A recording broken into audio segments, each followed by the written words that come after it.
आणि आता बातमी आहे शरद मोहोळ हत्या प्रकरणी। शरद मोहोळचा गेम केला सूत्रधाराला सांगा। आरोपीचा संतोष कुरपे सोबत फोनवरून संवाद। शरद मोहोळ हत्या प्रकरणातील मुख्य सूत्रधार कोण असा सवाल उपस्थित होतोय। तर कोथरूड मध्ये शरद मोहोळचा खून करण्यात आला, त्याची हत्या करण्यात आली आणि त्याच्या साथीदारांनीच हत्या केल्याची माहिती समोर आली। या प्रकरणी अटक सत्र सुरूच आहे। शरद मोहोळचा गेम केला सूत्रधाराला सांगा। आरोपीचा संतोष कुरपे सोबत हा संवाद आहे।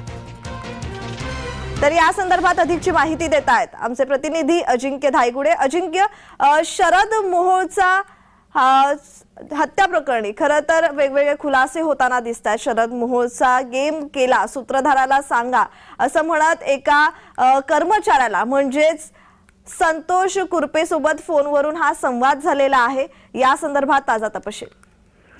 हो, नक्कीच कोथरूडच्या सुतारदारा येथे काही दिवसांपूर्वी शरद मोहोळची गोळीबार करत हत्या करण्यात आली होती। त्यानंतर पुणे पोलिसांनी वेगाने त्या संबंधितील आरोपींना अटक देखील केली होती। त्यानंतर कालच पुणे पोलिसांनी आणखी तिघांना अटक केलेली आहे।